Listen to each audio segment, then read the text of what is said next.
Hinamo ni Senator Manny Pacquiao si dating Senator Bongbong Marcos ng one-on-one debate. Baka alanganin siya dahil maraming nag-attend sa debate. Baka mahihain siya. Amunin din one-on-one na lang para malaman ng taong bayan. Yung plataforma ko, yung plataforma niya. Okay, kung gusto niya, i-advance natin yung question. Ngayon ay tutungo na tayo sa kaugnayang panlabas ng ating bansa o foreign policy. Kabilang ang Pilipinas sa Association of Southeast Asian Nations o ASEAN. Ang pagsali sa regional na ito ay maaaring maging mekanismo upang matugunan ang pangkaraniwang mga problema ng mga bansa sa rehiyon tulad ng seguridad, labor migration at proteksyon ng karapatang pantao. Isa sa haligi ng ating kaugnayang panlabas o foreign policy ang pangangalaga sa kapakanan ng mga Pilipino sa ibang bansa. Maraming mga kababayan natin ang nagtatrabaho sa iba't ibang bansa sa ASEAN bilang mga hindi dokumentadong manggagawa. Ano ang inyong gagawin upang masiguro ang kapakanan ng mga kababayan natin, lalo pat mayroon ng kasunduan na nilagdaan ng mga namumuno sa mga bansa ng ASEAN noong 2017 sa pagpupulong na ginanap dito mismo sa ating sariling bansa. Senator Pacquiao, your 2 minutes starts now. Marami pong salamat. Our foreign policy is the extension of our domestic policy. And in our foreign policy, we have 3 pillars. First, OFW's welfare, protektahan natin.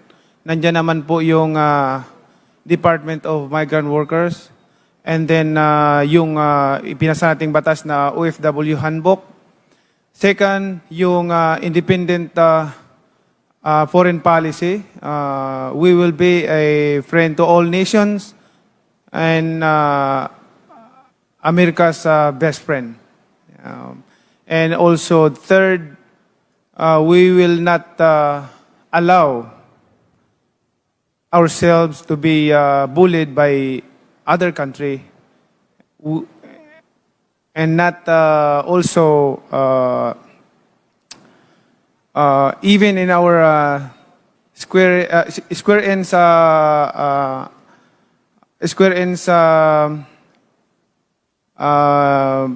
land will be giving up to them. And we will fight because we are Filipino. And also, third, I mean, that's third, that's enough po. If the Quad were to become a collective security alliance, you as our country's chief architect of our foreign policy, are you going to make the Philippines as a member of the Quad? Why and why not? Senator Marcos? I think any of these agreements we should, of course, encourage as long as it is very clear to us what is the advantage to the Philippines. What the professor just mentioned was she spoke about the great powers trying to carve out spheres of influence. I reject that model that I believe no longer applies in the geopolitics of the modern world. The old Cold War thinking. We have to apply our own way.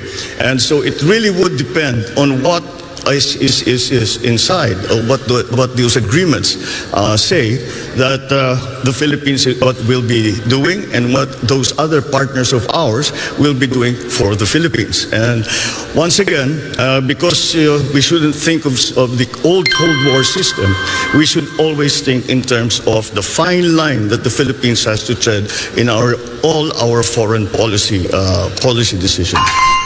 But if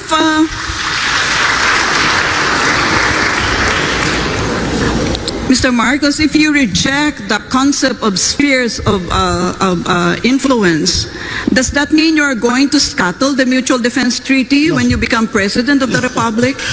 By no means. Linked to By the no United means. States of America as a defense ally. No, by no means. The relationship with the United States, our special relationship with the United States is not something that we can treat, be cavalier about. It is a very important one. And it has stood us in good stead for over 100 years. And that, I think, will never disappear from the Philippine psyche, the idea and the memory of what the United States did for us and fought with us in the last war. And so that is a specific part of our foreign policy. But then as we approach, we know that we are a hot spot right now. The West Philippine Sea is a hot spot in geopolitics right now. And that is why we still have to find our own line. In terms of all of these arrangements, except the one simple principle is that we will not cede 1 square inch of the Philippines to any country. If that is the stance that you have taken, Mr. Marcos,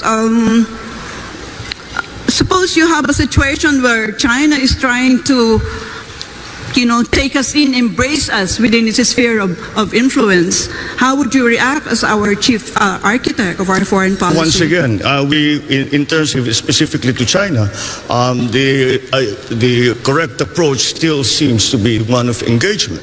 And no matter what the superpowers are trying to do, we have to work in the interest of the Philippines, and we cannot allow ourselves to be part of the foreign policy of any other country. And we have to have our own foreign policy. So again, whatever the superpowers do, we as a highly strategic geographic, are having a highly strategic geographical location in the world, really have to walk that very, very fine line between these great powers who, I always say, these are great powers, we are in between. If they sneeze at the same time, we disappear from the map. And that is something that we always have to keep in mind. Thank you.